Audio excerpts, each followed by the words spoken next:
Union des forgerons à Méréville en scope. Nicolas Sarkozy, impatient de voir la Silicon Valley à Saclay. Et Vigneux-sur-Seine recherche repreneur supérette à la Croix-Blanche. Développement, Patrice Arditi.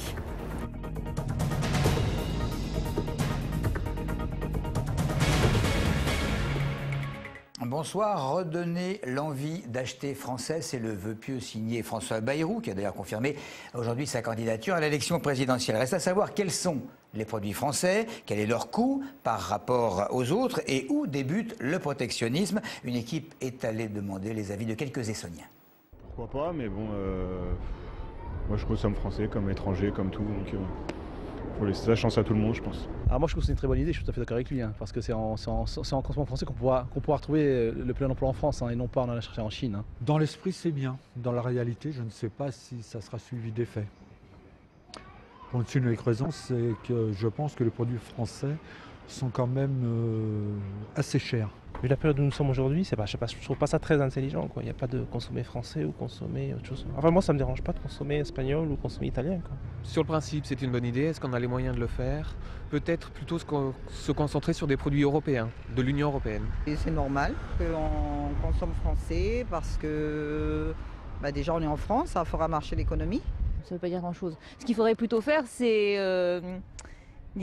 prendre des mesures pour que les entreprises ne délocalisent pas, pour qu'il y ait moins d'externalisation, etc. Voilà, pour qu'on garde garde les métiers, les entreprises, les industries en France. Ça, c'est intéressant.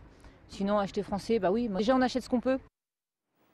La municipalité de Vigneux-sur-Seine souhaiterait rapidement un repreneur d'une supérette dans le quartier de la Croix-Blanche. C'est Lidl qui était installé sur place et il y a quelques mois, prétextant une fermeture pour travaux.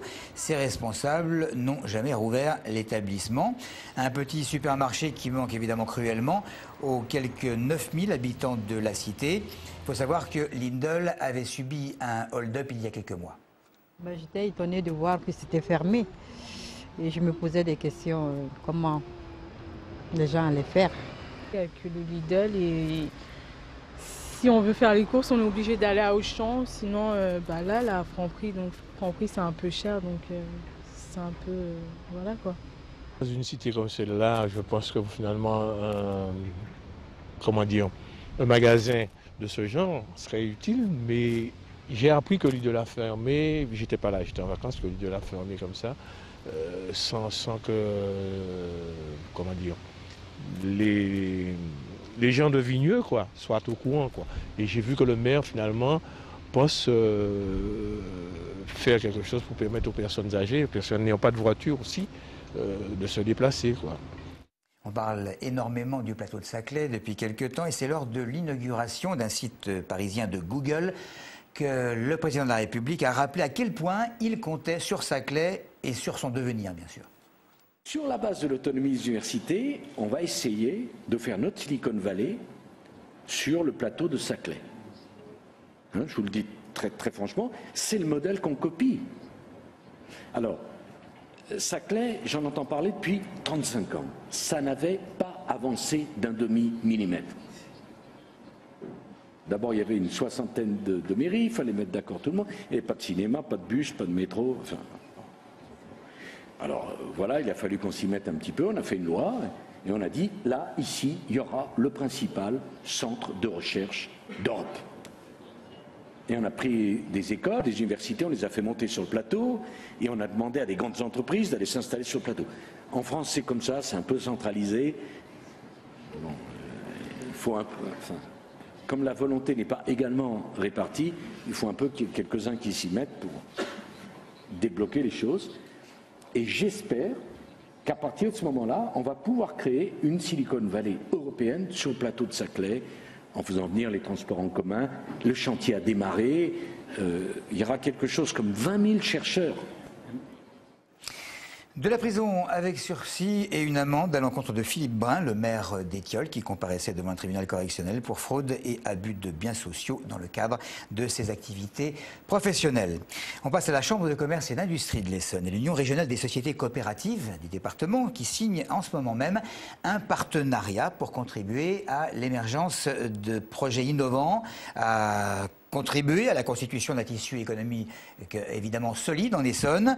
L'exemple en compagnie de Christophe Garnier d'une SCOP avec l'Union des forgerons, et c'est à Méréville.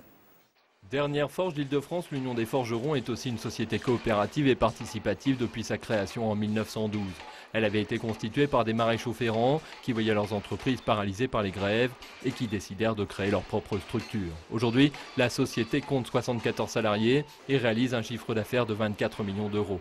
Elle fournit des pièces pour Ariane, Eurocopter, des sous-marins nucléaires et des plateformes pétrolières. Au départ, chaque forgeron était d'office un sociétaire, une sorte d'actionnaire. Aujourd'hui, le fait de devenir un sociétaire est une récompense pour les salariés les plus impliqués.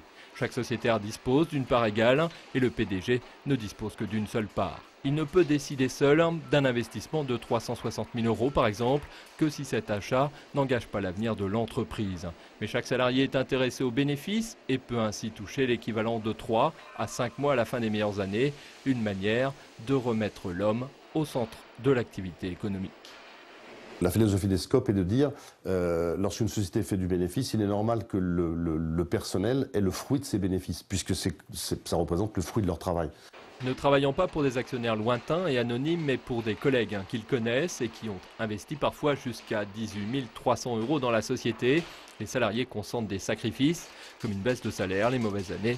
Ce fut le cas en 1993. Il nous est arrivé de baisser nos salaires. C'était dans la période de 1993, où on avait plus de difficultés, le marché était moins porteur et on avait des difficultés. Donc plutôt que de licencier les gens, on a gardé notre potentiel humain et on a tous fait un effort collectif. Autre avantage de la SCOP, les salariés sociétaires se disent beaucoup plus soigneux et plus respectueux de leur outil de travail, puisqu'ils s'en sentent en partie propriétaires. Et nous avions réalisé une Latitude 91 version économique justement sur les SCOP à télécharger sur notre site. 2 hommes ont braqué hier le gérant d'une station-service à Saint-Germain-les-Arpajons alors qu'il allait déposer la recette à la banque. Plus de 35 000 euros qui ont été dérobés. Les braqueurs étaient bien renseignés. Ils braquent le gérant à l'arrière de la boutique sans vidéosurveillance. Cible facile. Les stations-service sont plus ou moins habitués à ces braquages. On a déjà eu 2-3 fois, donc c'est le quotidien. Hein. Maintenant, c'est fini. Hein. On n'a plus peur, là. On ouvre la caisse et puis il prend ce qu'il veut, c'est tout. Ah oui. Est-ce que vous êtes préparé à ça? Ah oui, c'est à tout moment. Hein. Mais nous, on ferme chaque fois. Il y a des taquets, il faut fermer la porte. Chaque personne en ferme. Du moins, c'est moins du monde, tout de suite fermé. Si la prison de Fresnes est particulièrement citée, c'est l'ensemble des centres pénitentiaires français qui est montré du doigt et assez sévèrement dans le rapport de l'évolution du monde carcéral établi par l'Observatoire international des prisons. La réforme de 2009 a certes fait avancer les choses, mais c'est loin d'être notable. Insalubrité, tuberculose, dans certains lieux 10 fois plus élevée qu'à l'extérieur. Dans d'autres, la survivance de quartiers disciplinaires, même si les durées d'enfermement dans ces mitards, c'est comme ça qu'on les appelle, sont moins élevées qu'auparavant. Enfin, malgré la prévention, un taux de suicide qui demeure stable. Et puis j'évoquais la tuberculose il y a un instant. Il y a quand même une épidémie qui a franchi un pic, mais qui n'est pas terminée et qui demeure sous surveillance. C'est la bronchiolite des nourrissons. Toujours les mêmes conseils d'hygiène pour éviter la contagion chez les moins de 2 ans. La première consistant évidemment à se laver les mains quand on touche un bébé. L'Institut de veille sanitaire s'attend à de nombreux cas quand même dans les prochaines semaines. Vigilance. Voilà donc pour l'essentiel de l'actualité. Merci de votre fidélité.